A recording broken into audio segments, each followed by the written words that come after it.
ang kumidnap ang sarili nating gobyerno.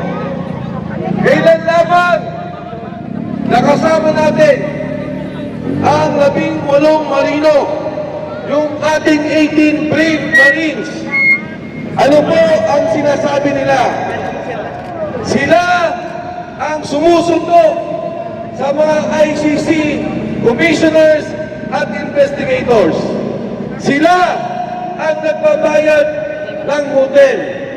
Sila ang gumagawa ng pamaraan upang magkaroon ng investigasyon dito sa Maydas Hotel na pag-aani ni Saldico. Libre si Saldico nagbabayad. Doon sa unit ni Saldico sa Raffles sa Makati, doon dinadala ang mga witness, doon dinadala ang mga tao para ibuo ang kaso laban kay Pangulong Duterte. Sino ang nagdala? Si Senador Antonio Trillanes. Nangyari ang investigasyon 5 taon matapos tayo na mawala sa ICC. 5 taon, wala na tayo. Ginawa ang investigasyon. At hindi lang basta-basta investigasyon. Inayos ang kaso. Inilabas ang mga testigo. Hindi para tingnan ang katotohanan. Hindi para ayusin ang hustisya. Pero para kidnapin at ikulong si Pangulong Duterte sa The Hague, Netherlands. Ano po ang sinasabi ng mga security? Wala pa ho ang warrant of arrest. Ikinulong na sa Villamor ang Pangulong Duterte. Sinigurado nila na mula Hong Kong makukuha si Duterte at madadala sa Netherlands. Mga kababayan, wala akong problema sa hustisya. Wala akong problema kung nais na sa katotohanan. Tandaan ninyo, si Pangulong Estrada kinasuhan sa Pilipinas, sa korte sa Pilipinas, ikinulong sa Pilipinas. Ang Pangulong Gloria Macapagal Arroyo kinasuhan sa Pilipinas, batas ng Pilipinas, ikinulong sa Pilipinas.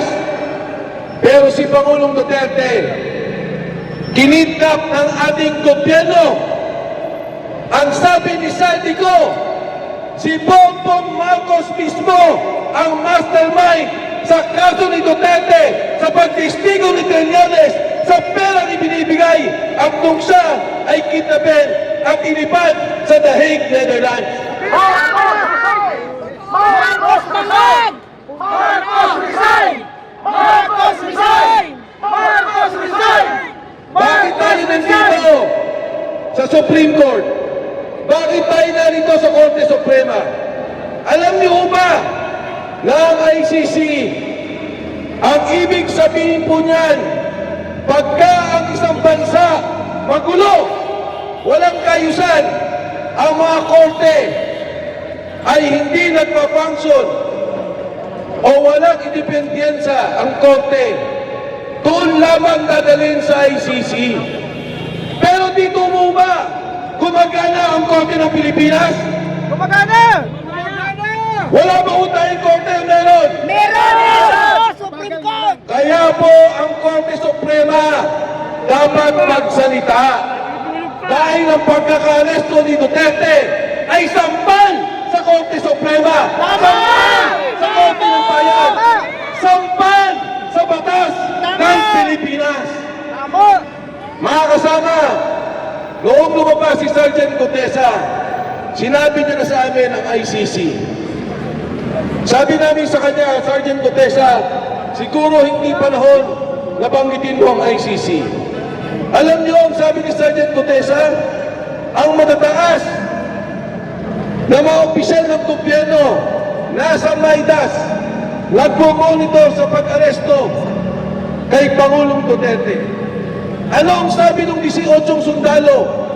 Magmula pa ng airport, ibibigay ng tao ni Senador Trillanes ang susi sa mga hotel nila. Pagsundo sa mga investigador, dadali nila sa mga hotel, ibibigay ang susi. Susundin nila gamit ang kotse ni Saldico. Magmula doon, pagpunta ng Maidas Hotel, susundin ang mga gusto nilang testigo. Susundin yung gusto nilang magsalita laban kay Pangulong Duterte. Gamit ang pondo ni Saldico. Gamit ang hotel ni Saldico. Gamit ang mga unit ni Saldico. Kaya ito po, mga kasama, ang nangyayari sa ating bansa sa ngayon.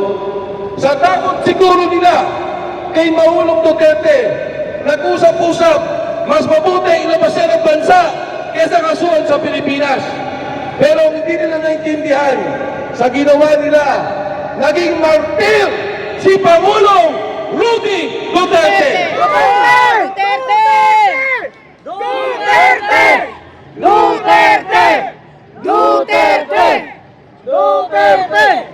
Tatlo lang po sa aking kaisipan ang namatay na matatandaan ng sambayanan.